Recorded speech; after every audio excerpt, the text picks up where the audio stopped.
Hello and welcome to the Schooner Pod. I'm your host, Bobby Howard. With me, we got Jameson Maxwell and Ty Lee as usual. And we have a jam-packed show for you here. OU's back on the winning track with a 28-21 win against the Iowa State Cyclones to close out their home schedule.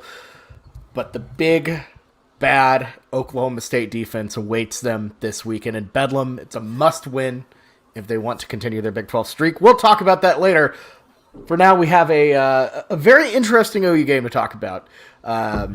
Jameson, there was a lot of good, a lot of bad, but overall, this Sooners team, who we really weren't high on entering this week, they got a win. And I got to ask you, as this game ends and as we move on to Bedlam, is this what you expected? Is this are you feeling good? What's your temperature like? It was right around kind of what I was expecting from the game, but as a whole, there's some minor details of it that caught me off guard. And we are obviously, as a podcast, going to talk about the bad first because y'all sickos love to hear us complain, and everyone's just pessimistic in nature. And I think the biggest thing to talk about to start the podcast, and I want to hear y'all's thoughts on this, is Caleb Williams, and what are we going to expect from him for the rest of the season?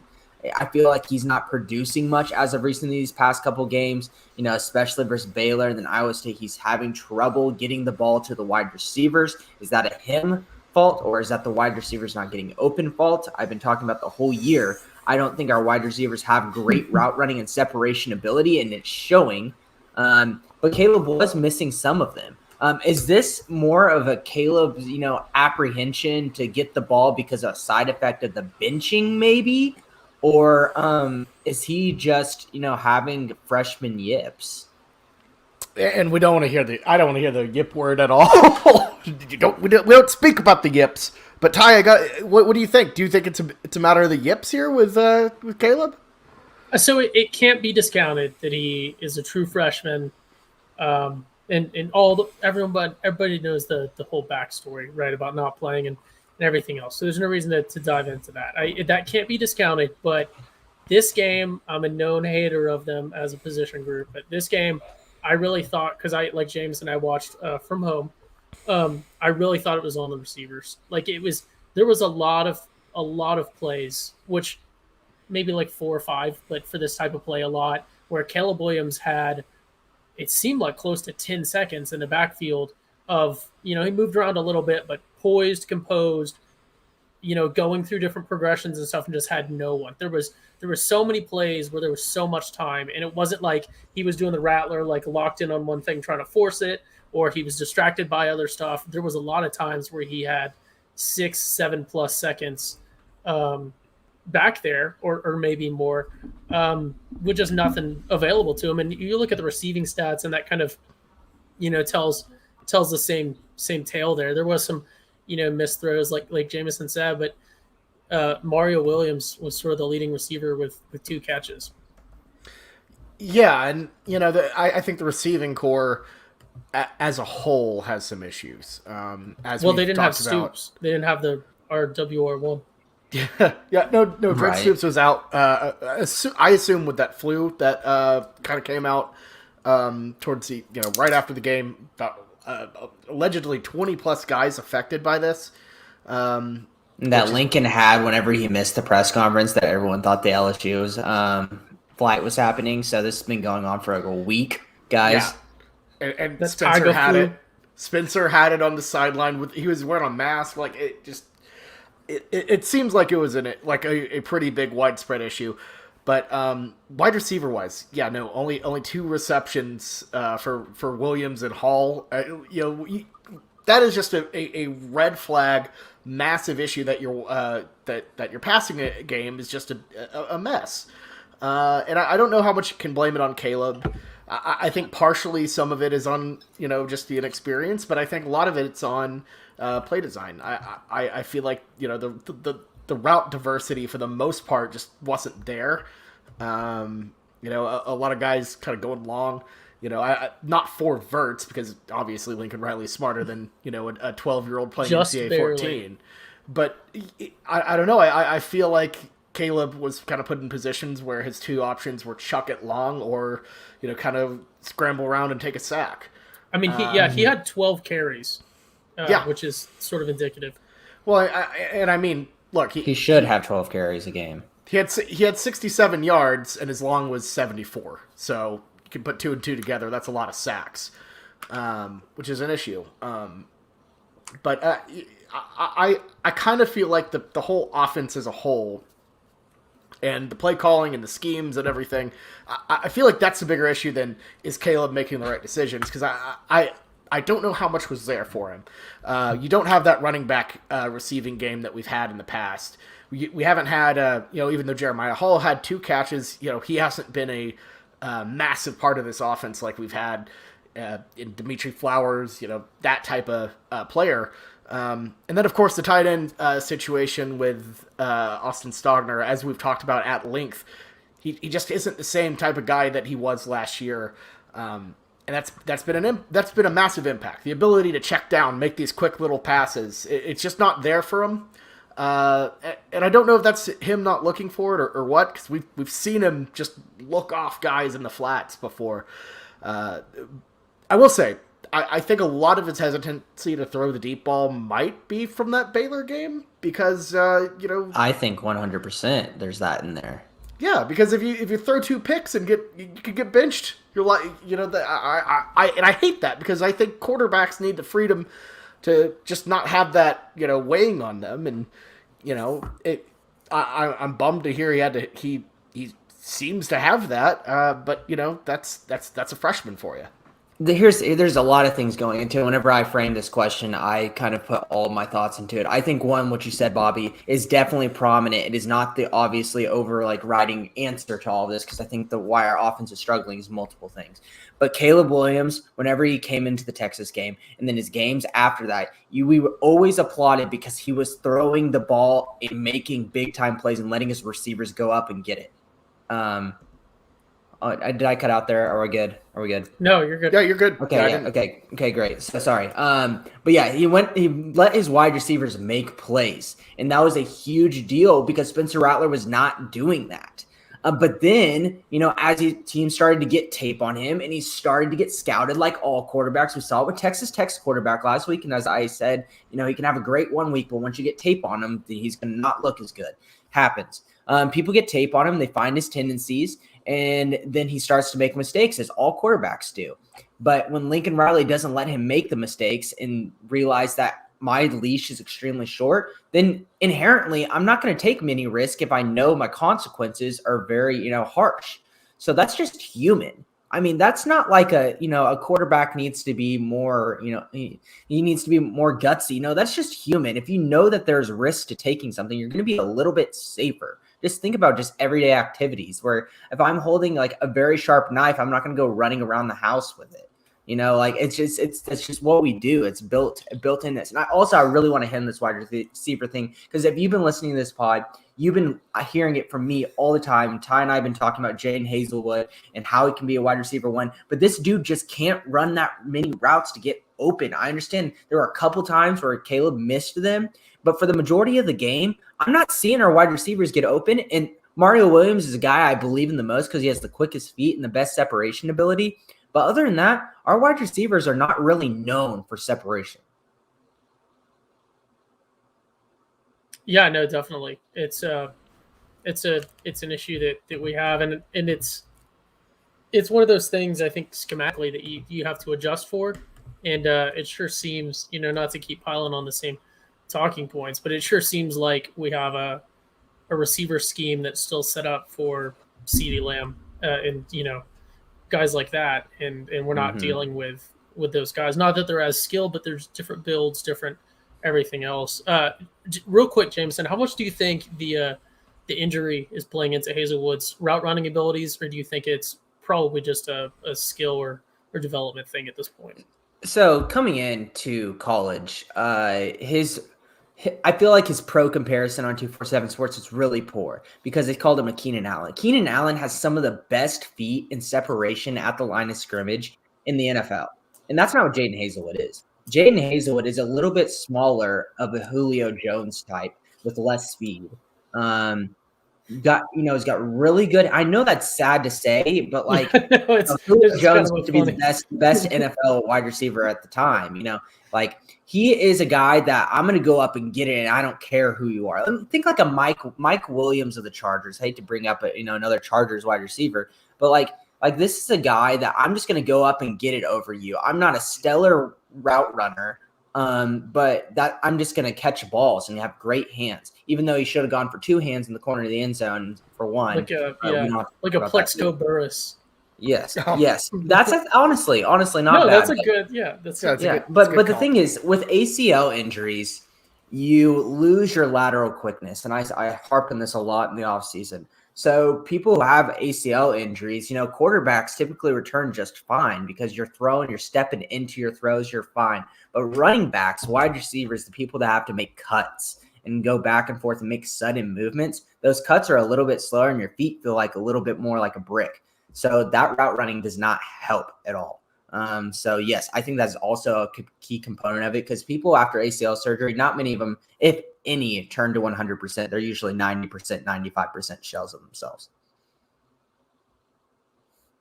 But other than that, I think there's some other things that we can talk about because we really want to keep this short on the Iowa State talk because we got a lot to talk about with Oklahoma State because it's a big game for us. One other bad thing that I saw, and I feel like a lot of people are talking about, is that last drive. That where we were kind of just giving it up to Iowa State, and we were worried that they could go in and tie it, and it got really close at the end if it wasn't for an interception. But here's my take on it. I don't want to hear y'all's takes because I know a lot of OU fans are pissed off about how that game ended. I feel like the way Grinch was scheming that defense was, and I was talking to Bobby about this yesterday a little bit, is a lot of the times you see, and especially in the pros, where you have running clock if you stay in bounds, they were trying to play against the clock. They were giving them a lot of the middle of the field. They were playing single coverage, and they were putting Justin Broyles on an island versus Charlie Kolar. And Charlie Kolar is going to win that matchup a lot of more times than not, but those are all plays to the middle of the field. So if you have those plays completing over and over, the clock's running, and you know that you have 2 things against you from the offense now if that's happening. You have the clock and you have the defense against you. So he said Grinch is probably thinking at least one of those things can go our way and we can win this game as long as we hold out. So that's my argument there. I understand people were really pissed off at the scheme of that, but I think it worked out. Yeah, no, I agree, and I don't think that last drive was really the problem. I think a lot of the anger is coming from the last Oklahoma offensive drive, which was just not very inspiring. 4 plays, -6 yards, in a position where you really need to extend it out, milk the clock a bit. That I think a lot of that came from that. Iowa State's last touchdown drive as well was also pretty annoying as well. So I don't really know if the last Iowa State drive was really the issue. I get that it can be frustrating that you just want them to get off as quick as possible. But after talking with you yesterday, I kind of agree with your thought process. I kind of think it was schemed out like that, and it worked. Once the field got shortened up a bit, and they started doubling when they were ready to double, it got a pick. So. Yeah, I broadly agree with you guys there. It was it very much seemed it was like watching an NFL game. The scores, sort of how it turned out and stuff, is a lot more reminiscent of an NFL game than what you would imagine a Big 12 football game. But I think the big thing to criticize maybe is that Iowa State had a lot of momentum right there. But yeah, ultimately it did work out, and that's all that matters at the end of the day. You can play the, oh, well, what if this had happened? At the end of the day, if it works, it works. And that's what matters. But yeah, I think the defense, not a whole ton, obviously not amazing, but Iowa State was averaging 33 points a game coming into this. We held them to 21. So that's, I don't think you can be upset when you hold a decent team to, 12 points fewer than they're averaging per game. That's pretty good. Yeah, and I kind of want to ask y'all this because this was a very interesting game. If you look at it, there are a lot of positives. The defense played excellent, and like I said, holding them to 21 points, that's pretty good. But I kind of want to ask y'all: was this game closer than it looked, or do you think it was, just kind of, or do you think OU played a more complete game than the final score indicated? Because I'm not quite sure. Because on one hand, you have all of these turnovers, these big moments for OU. That there's an argument to say Iowa State gave this game up, but there's also an argument that OU was very, very close to putting together a pretty complete ball game. So it's tricky to tell what the temperature is on this, if that makes sense. Because I don't know if OU's closer or what here with that defensive performance. Yeah, I think that this was close to a complete game. It was not, though. But I can see both sides of your argument, Bobby, but I'm going to take the side that this game was close, and it was close. And because of a couple, maybe 3 big plays in this game is the reason why we felt a little bit comfortable. I understand that last drive was a little bit dicey, but for the most part, that second half, we were feeling pretty good. I think the biggest play, other than the thick 6 of Jalen Redmond, was when Antoine Harrison gave up the edge and Caleb Williams got sacked and fumbled. And he picked up the ball and took it out for a couple more yards, and we did not get a safety. We did get on a touchdown on that drive. That was a huge, huge, huge game-turning play because that is a momentum killer right there. So just if it wasn't for the Caleb Williams 74-yard run, he wouldn't have done really nothing this game at all, really, other than 1 touchdown pass and under 100 yards. And then the thick 6, and then that play that – goodness gracious, the things just went our way and not as much Iowa State's. Yeah, this Iowa State team, just a lot of flaws, a lot of mistakes in this game. Ty?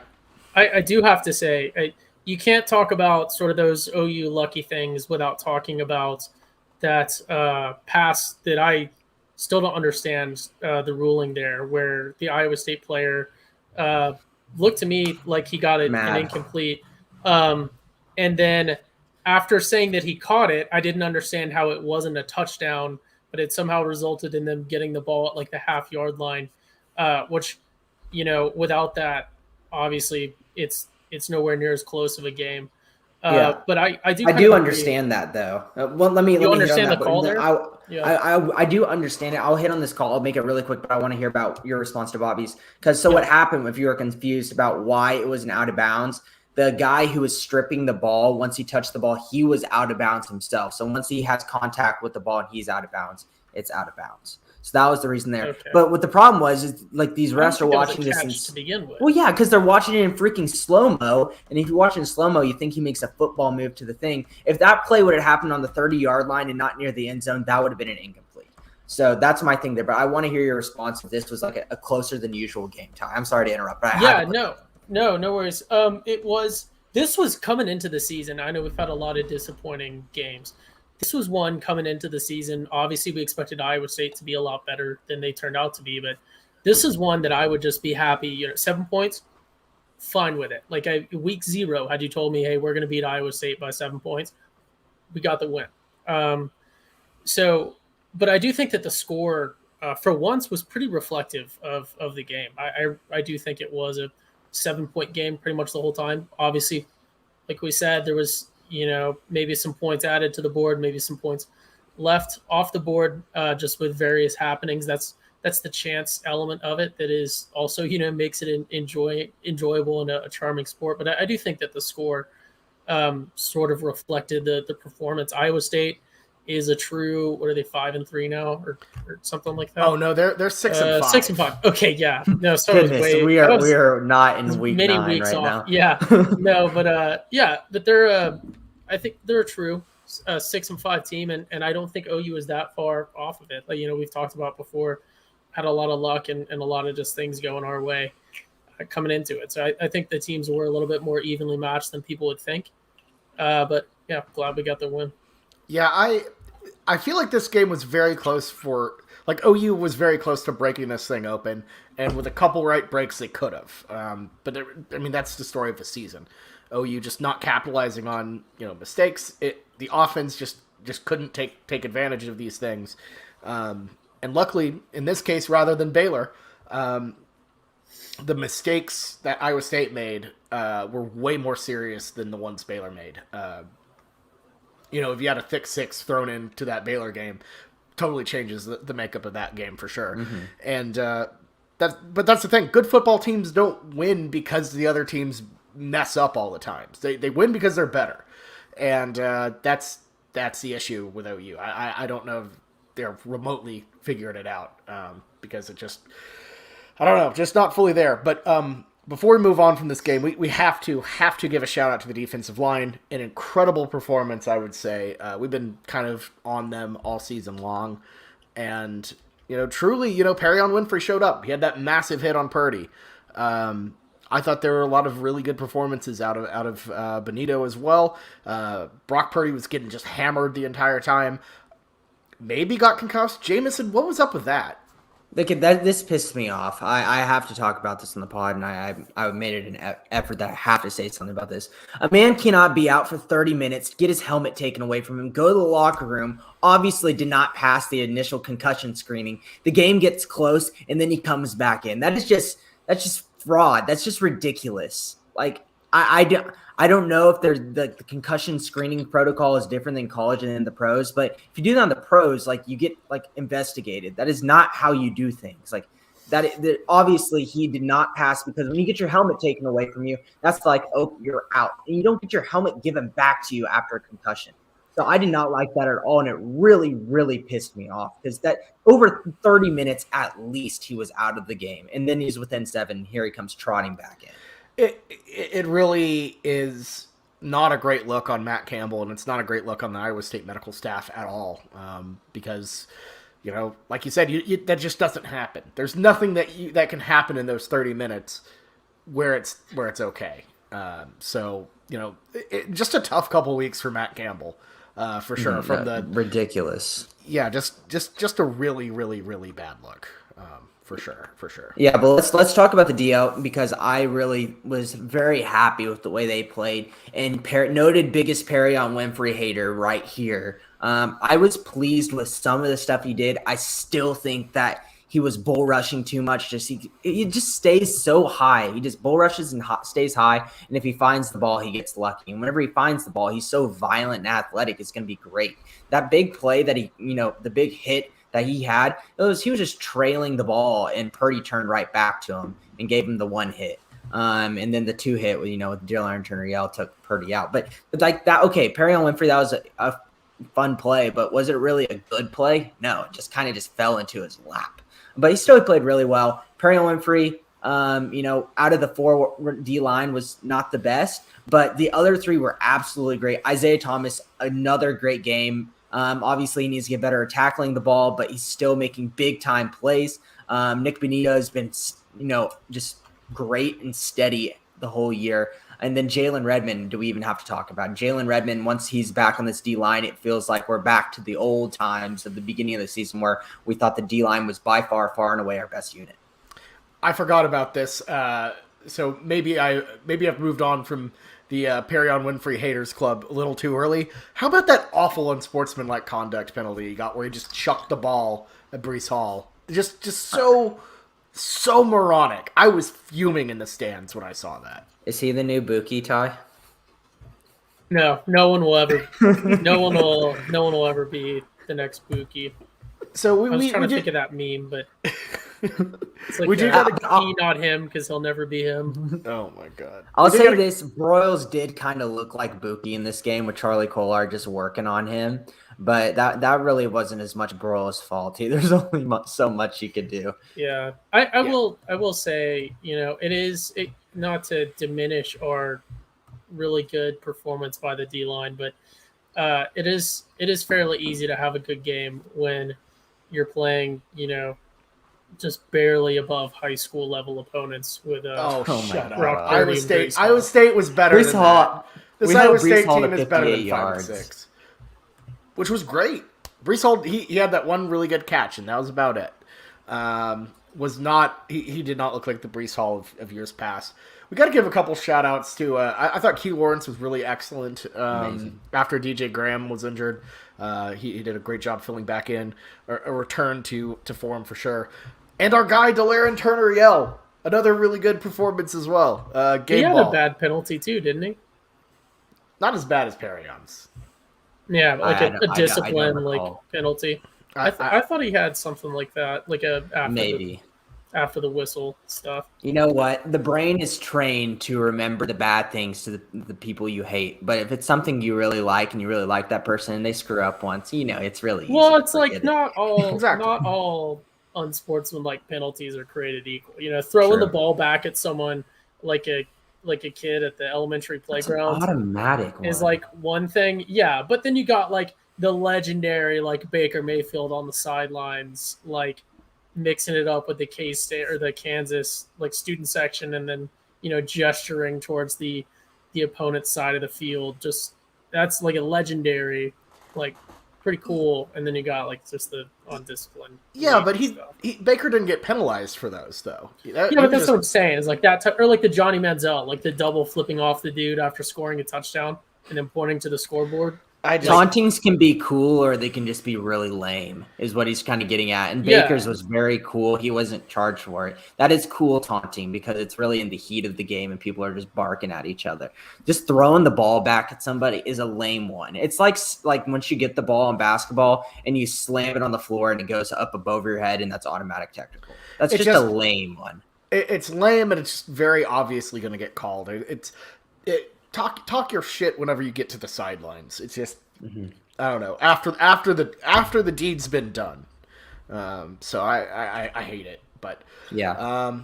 I think that's about it for this game. Give a shout out to Pat Fields. I want to give a shout out to Pat Fields too because he had a really good game. Tackled very well. Came up in the and was making open field tackles. Had the interception. On senior day, this was his best game that I've seen of him in his whole career at OU.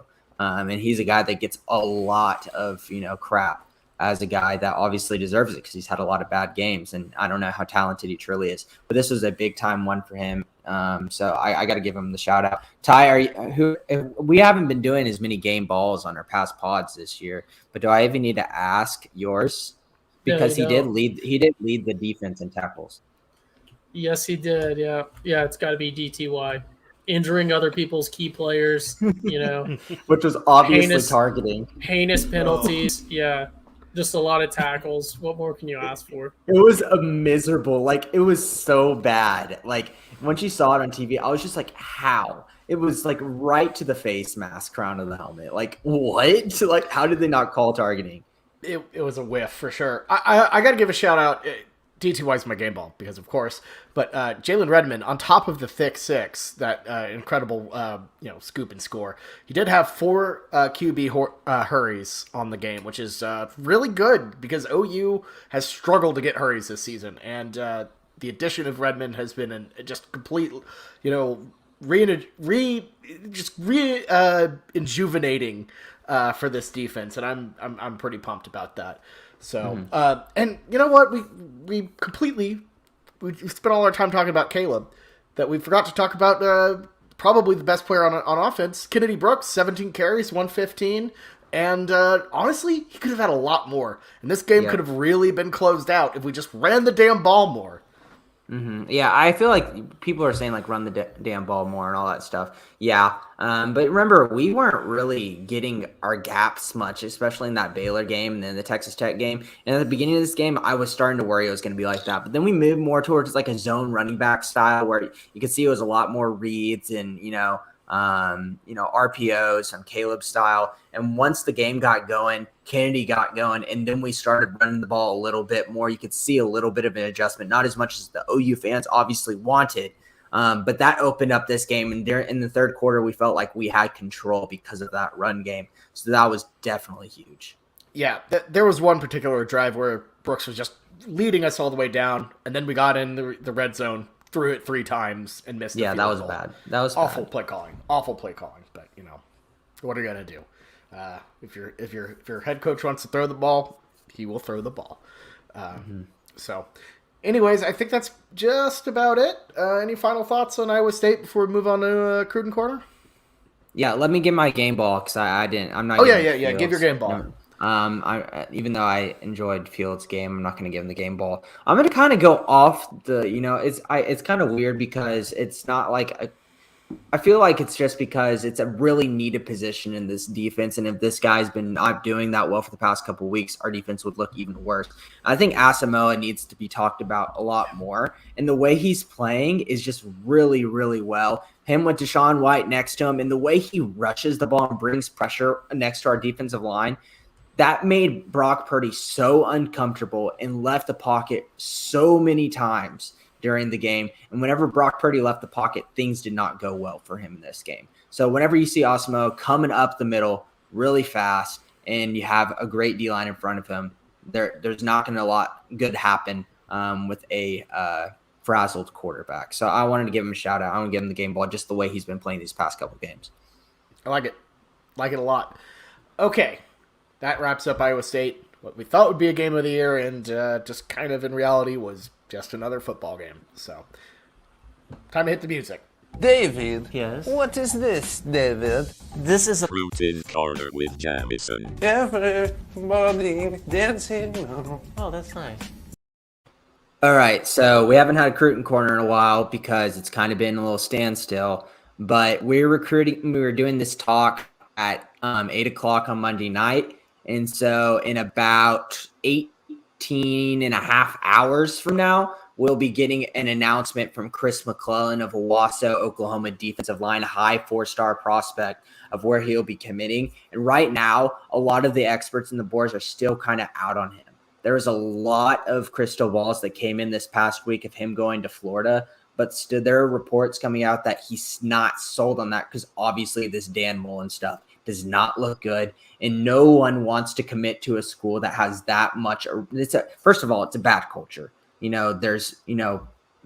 Mullen did not do a good job in the way he left. And secondly, no one wants to go to a place where you don't know who the coach is. Like, you don't want to commit to a team and they don't have a clear, idea of who it's going to be. And he's pretty set on this commitment date tomorrow. So it was between us and Florida. So there is a chance that we could kind of slide in and get Chris McClellan here into this class. If he does commit tomorrow, I do not feel good about him moving forward. He could be a possible decommit watch as he starts to learn more throughout the process before signing day hits in about a month and some change.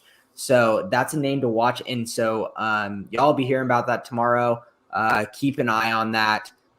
So that will be at, in the afternoon. I think like 2:30, I think was the time on that for the commitment tomorrow. Let's watch that. We were kind of also talking about another defensive lineman that if we didn't get Chris McClellan, we could hope we could get him. And it's another similar skill set in Hero Canoe.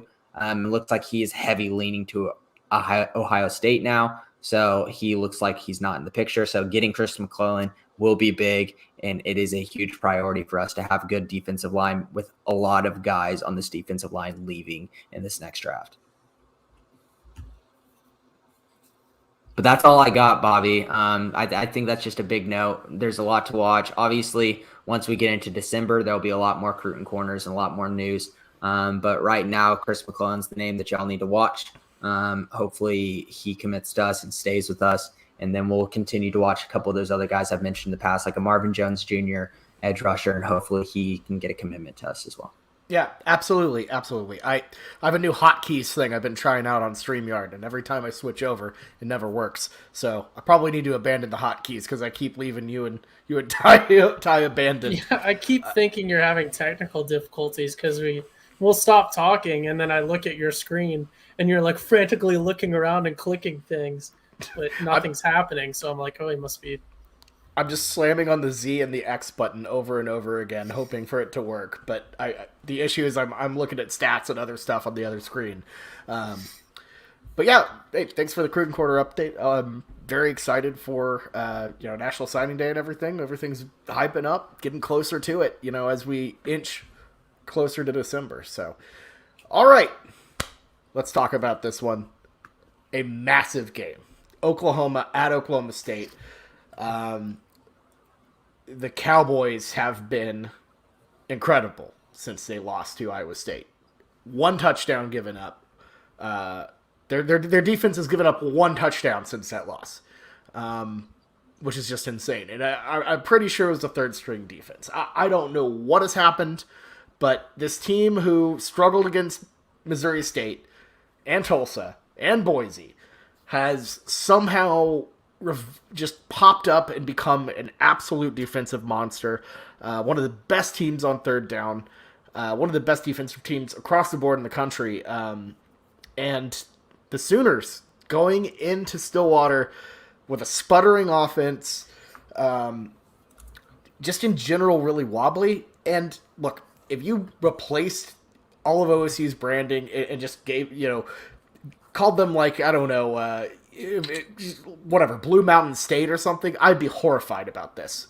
But there's that one thing that always comes into Bedlam, and it's the fact that OSU inextricably will be OSU, and Mike Gundy is 2-14 against the Sooners. So, Jameson, entering Saturday, how do you separate this, just daunting challenge ahead of the Sooners with the history and that thought in the back of your mind that OSU always kind of finds a way to screw it up?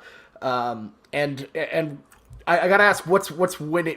What's taking the lead right now? The logic or the gut feeling that the Pokes will, inevitably do a poke thing? I think the logic is leading because a lot of the OU fans have seen throughout this whole season all of our faults. And like I said at the beginning of this podcast, that we are very inherently pessimistic in nature. So even after a win versus Iowa State team, who's very competent and a good win, and we covered the spread, guys, too, with that. We did better than what Vegas thought. There's still a lot of complaining about what went wrong. So whenever you look at this, you see an OSU team where I don't see many weaknesses. Yes, they have very high strengths on defense, and maybe their offense could be a little bit better, but they're very complete. And that is what OU does not have. We have the highs of highs and the lows of lows. So yes, we could have the highs of highs on Saturday, pull out a great game and win this. But for the most part, I'm going to err on the side of the teams that are solid and are just complete, something that Lincoln Riley has been just asking for this whole season. Have a much better chance to perform. So I think the majority of fans are thinking logically here. And they should, because this OSU team's legit.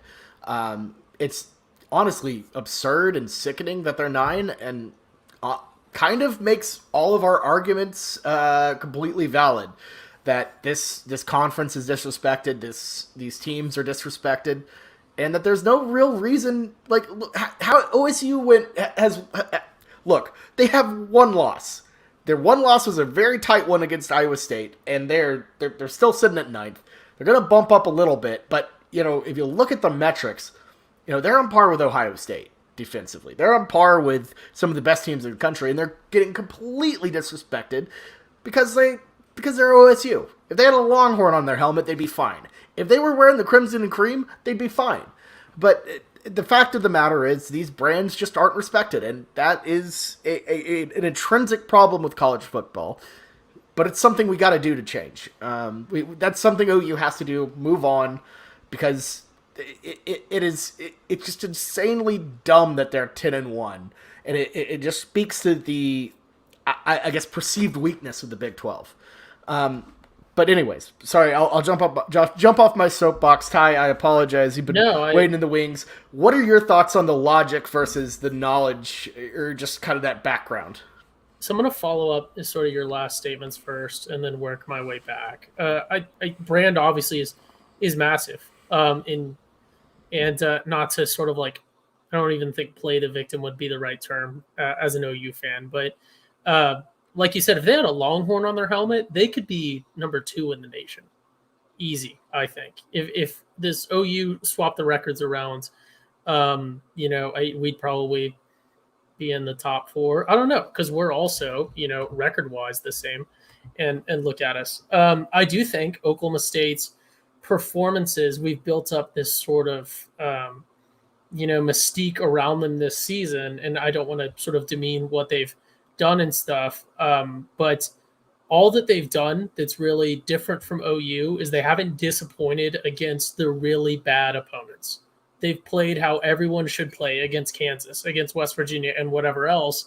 And the way their schedule worked out, all of those games were backloaded. Obviously, they had their fairly easy out-of-conference schedule that they struggled with.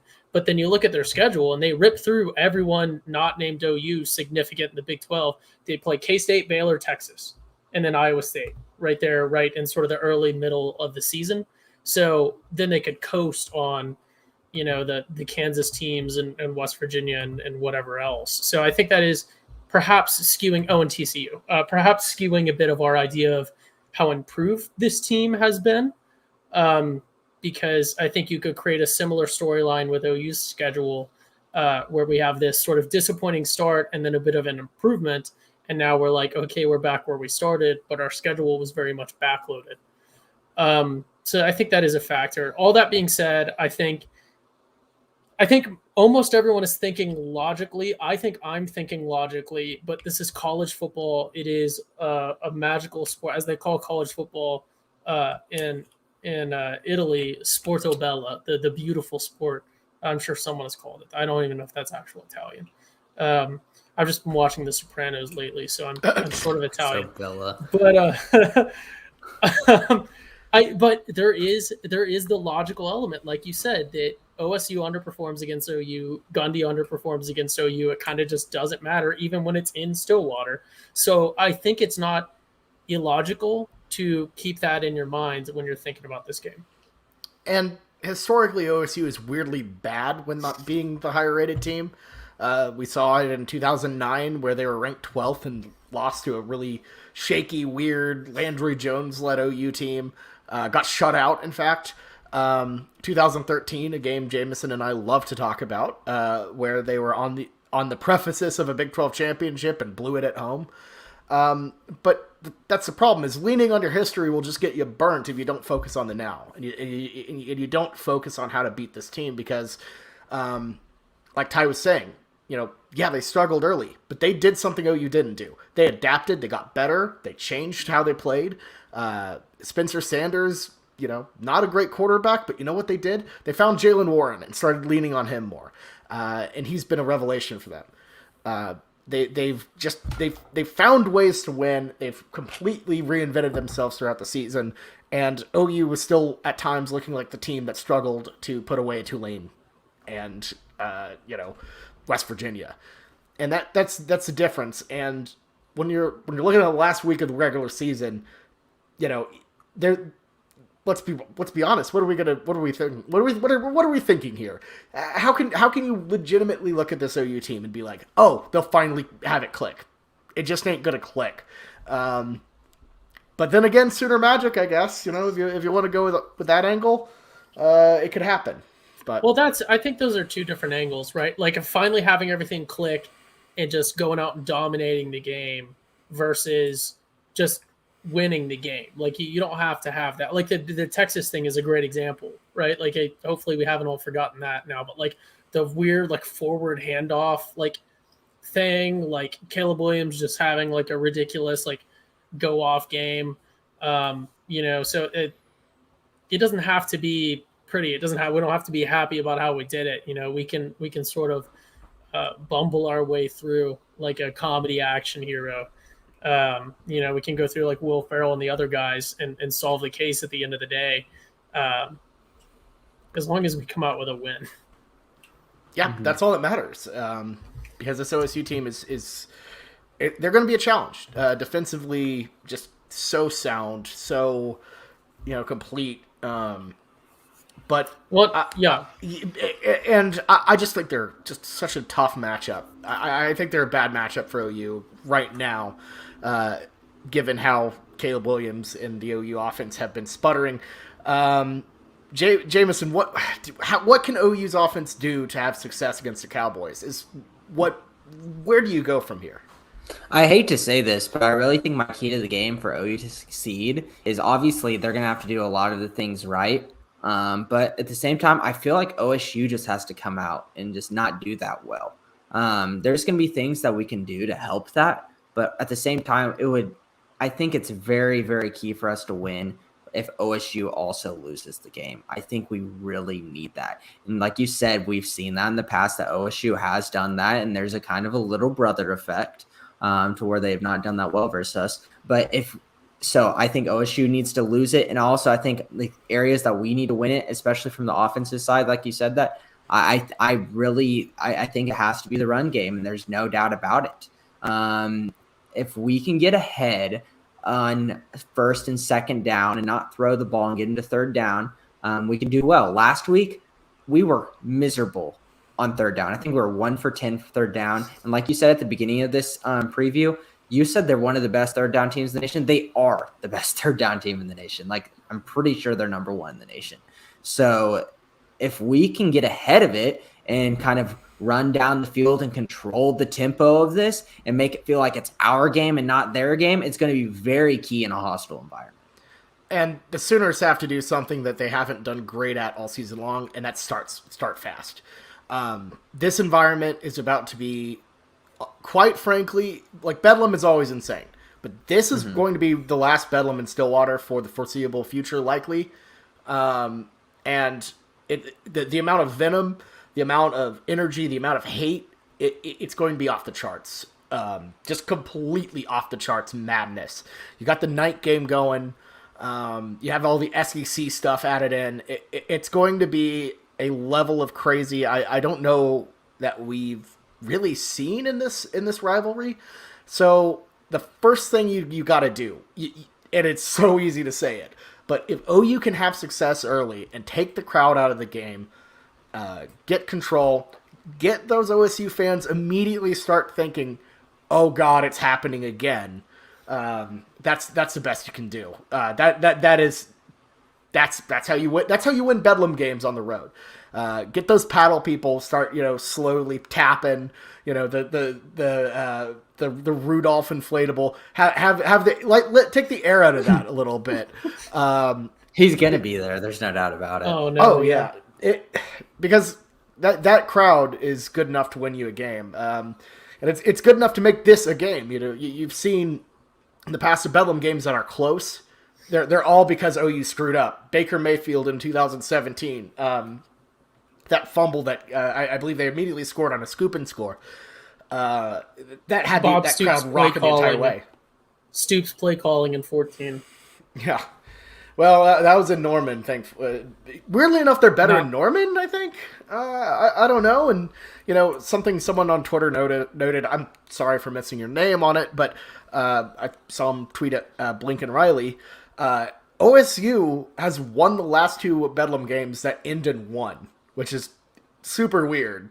2011 was the big Justin Blackman year. Justin Blackman-Weeden, should have made the national title. And then 2001 was the year that made that program, with the Donovan Woods catch. Donovan Woods, also Poe guy, all that. So I don't know. I don't know. If we're thinking about weird history stuff, we also have to look at the OSU side of things, I guess. Yeah, I will say one of the interesting factors about it being in Stillwater and then just sort of when it's in Norman thing is, like you guys said, if we keep it close, if we don't take the crowd out of the game, you get this weird situation where OSU's stadium, although it seats like half the people roughly that OU's, that's like, it's not actually, but around half the people that OU seats, by the time that like the fourth quarter comes around, both stadiums are seating about the same amount of people, unless OU's just dominating in Stillwater. So funny. There is that factor. It was a little complex joke there. But. No, I see where you're going at. And OU has not played on the road like much at all due to the Tulane game getting scheduled or rescheduled, removed to Norman.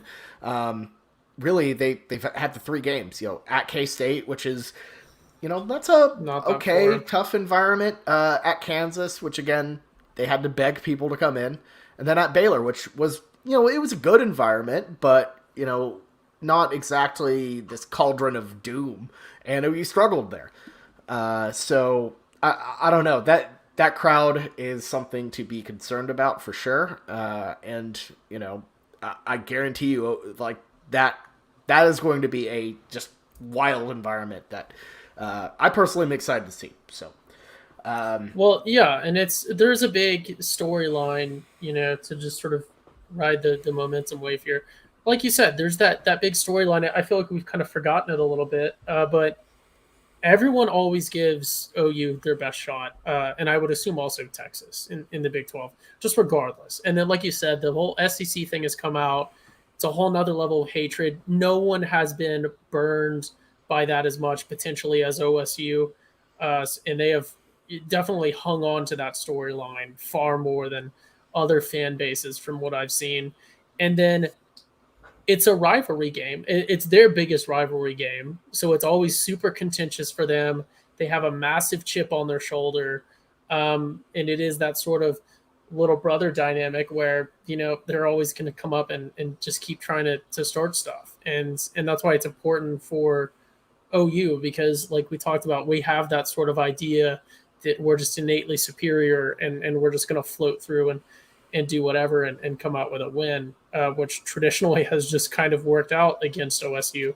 But at the same time, none of those wins were just handed to us, right? Like we earned them, whether it by luck or just by better play, and we're going to have to do that again here this week. Oh, yeah. Last note, I am so glad.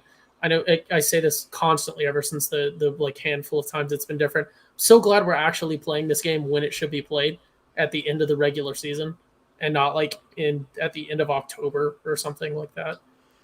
I've never been like a huge, Bedlam has to be, the Thanksgiving game, mainly because, I think historically, if I was like a college football czar, it'd be OU Nebraska no matter what. We just ignore it.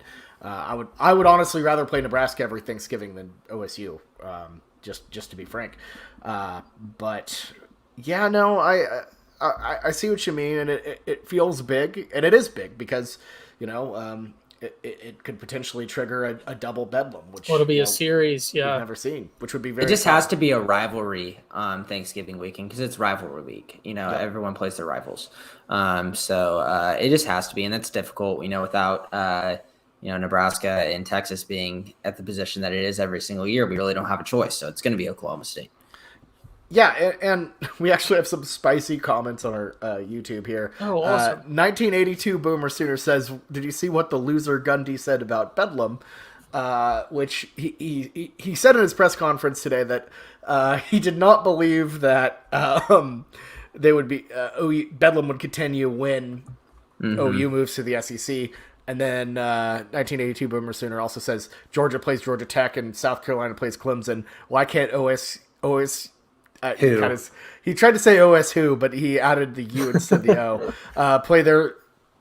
Why can't we play OSU? Who they're scared loser mentality. Thank you for the comment, by the way. I always love comments. Chime in. So I gotta ask, should they keep playing Bedlam? From the OU perspective and the OSU perspective. Jameson, I'll let you start. OU perspective, of course they should. It's great. Revenue is great. Any kind of in-state rivalries in general is just, great for revenue. But from the OSU standpoint, I don't see why.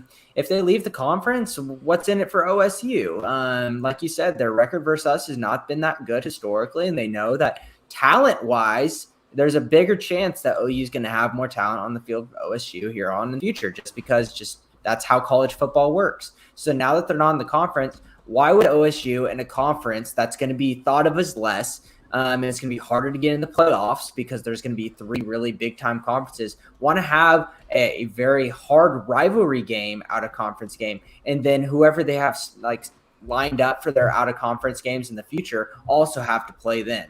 It's just asking for them to do failure. So I understand from the OSU standpoint why they shouldn't. Yeah, absolutely. Ty? Yeah, can you repeat the question? I'm sorry, I was reading something. Oh no, you're so fine. The question is, should this series continue from the OU side, and also your opinion from the Oklahoma State side? I would like for it to. So I like the two sort of potential storyline. I like. I agree with sort of what was previously said, and that what's in it for OSU really, because I think we've given them a big, reason not to cooperate, not to go out of their way to help us anyways, or if you want to take a more cynical approach, a reason to give them to not want to just take an L. I obviously we don't know the sort of the specifics of how SEC scheduling is going to work out, but they do traditionally have that sort of late in the season. Actually, I think we saw it a lot this past week where they just play FCS teams. So if OU were to do the right thing, because we've been pretty critical about that in the past with Bama and with some other schools, and I'm not talking the Schooner Pod. I'm talking like Stoops and Riley, and a lot of other people just within OU officially, and then a lot of bigger OU and Big 12 commenters have been very harsh on those SEC teams for scheduling those FCS games. So that's potentially an opening in our schedule that sort of makes sense that we could work that in, that we would have, assuming that stays. But at the same time, what's in it for OU either? Because to me, OSU, I understand the tradition, but OSU is a bigger, more interesting rivalry to me than Nebraska. If we had to choose to bring that one back, at least until Nebraska can make it a sort of competitive game. I know it was more than it needed to be this year, but and I'm a little too young, I guess, in terms of caring about OU football to really be into the OU Nebraska dynamic. So I sort of grew up on this OSU being more relevant thing, which is more fun. So, but like we talked about, not to beat a dead horse, but if I had to pick one, it would be maintaining Red River, and we maintain that. So who knows? I see home and homes being very likely, but an annual series I think is pretty unlikely. Yeah, I think it's very clear that Bedlam's important, but OU Texas is the primary important or the most of utmost importance without a doubt. And Michael Whitman dropped a very interesting question here, mentioning that his girlfriend grew up in a smaller Oklahoma town, and growing up, Bedlam was a bigger deal. And in some parts of Oklahoma, it absolutely is. It really depends on geographic location.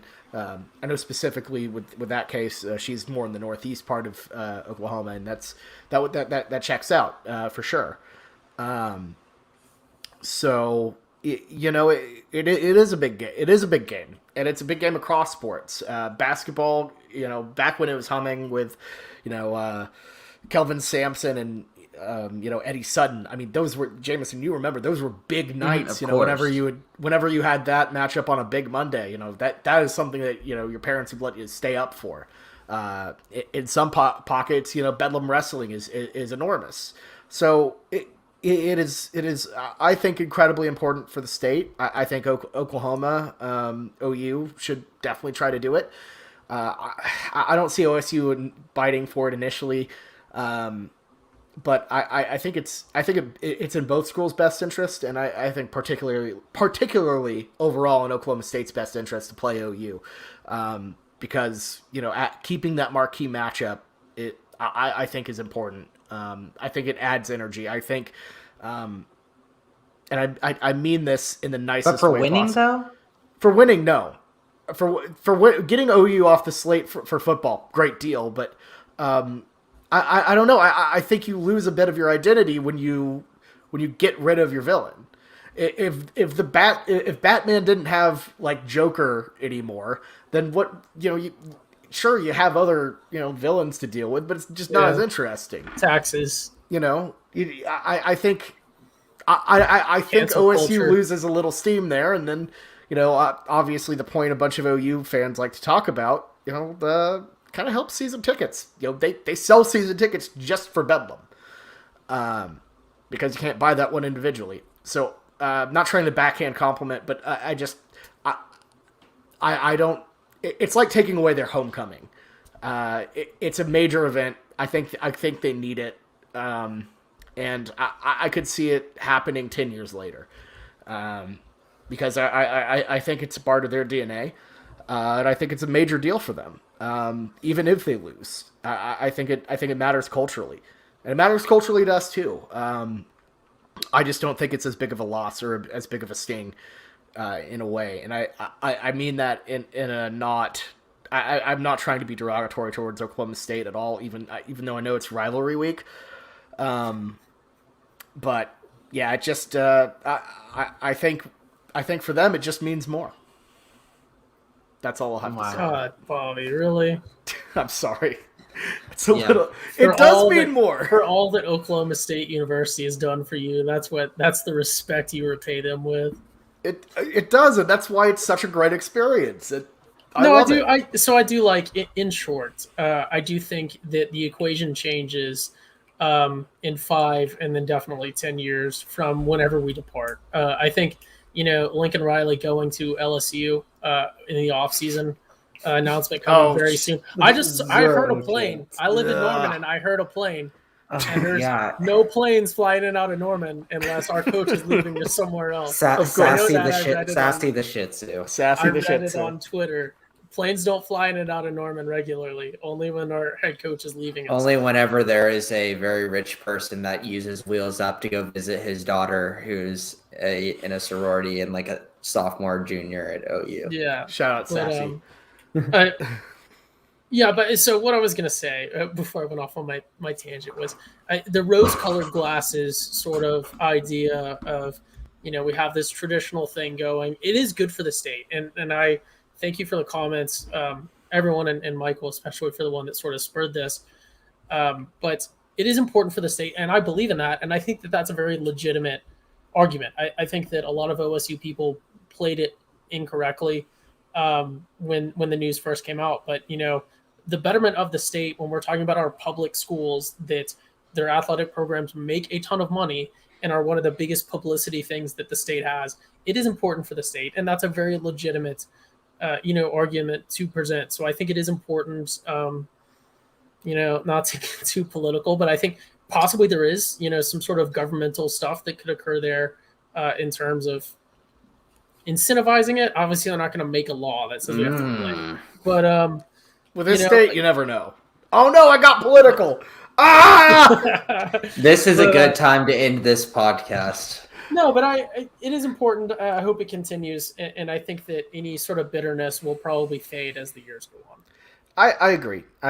And yeah, no, I'm with you. So Oklahoma State, wish you all the best. We're gonna kind of miss you, I think. But yeah, Jameson, do you have any final thoughts on OSU? Final thoughts is I feel like this is kind of similar to how we were discussing Texas coming into the game. This is a rivalry game. We know there's a lot going into it. But in the past, with these games, we're making really bold claims. We're talking about it. Right now, we're very, very calm in the way we're talking about it. We're not saying anything too crazy. You can tell the way that we're discussing this is we don't feel that confident. Yes, we see an avenue for us to win, but we're not really going out there too much because we're kind of, internally hedging our bets. So this is a very weird and rare feeling for OU in the regular season. It's going to be a very interesting game for us moving into Saturday. There's going to be some broken hearts. Yeah, no matter what happens, one of these sides is walking away devastated. I just want to make it clear. I'm not hedging. Like, we're going to do picks later. OU's going to win, But okay. Don't accuse me of the Sonic. But Yeah, y'all got to tune into that because we got a healthy slate, and we're going to be recording that right after this. We're going to be releasing that, later in the week. So keep an eye out for that. Oh yeah, podcast listeners, Weekend Spread drops on Thursday morning. I just realized that's really bad timing. Not Thursday morning. I will rethink that one. But if you're watching this live, make sure to stay tuned because we're about to drop a Wednesday drop morning because the game's on Friday. Yeah, exactly. Wednesday morning and Thanksgiving. And Ole Miss. The Ole Miss game is on Thursday night, right? And we're picking. It's got to be Wednesday morning will be Weekend Spread. So, yeah. Well, that is our episode. Thank y'all so much for listening. As always, Ty Jameson, thanks for coming on. We will be back next week when we talk about this game and hopefully this game and maybe this game again. This game and maybe this game again, but in Arlington. Or we'll just be talking about sadness and a broken streak and a bye week. And our Alamo Bowl plans, maybe. I don't know. It's really a feast or famine situation for the podcast, for sure. So make sure to stay tuned. This is going to be interesting, for sure. Anyways, hope y'all have a great... Yeah, anyways, hope y'all have a great Thanksgiving. Hope you all have a great week and have an excellent Bedlam game, whether you're watching it in the stadium or with your family and friends. So, until next week, we have been the Schooner Pod. Have a good one. Boomer Sooner. Beat the Pokes.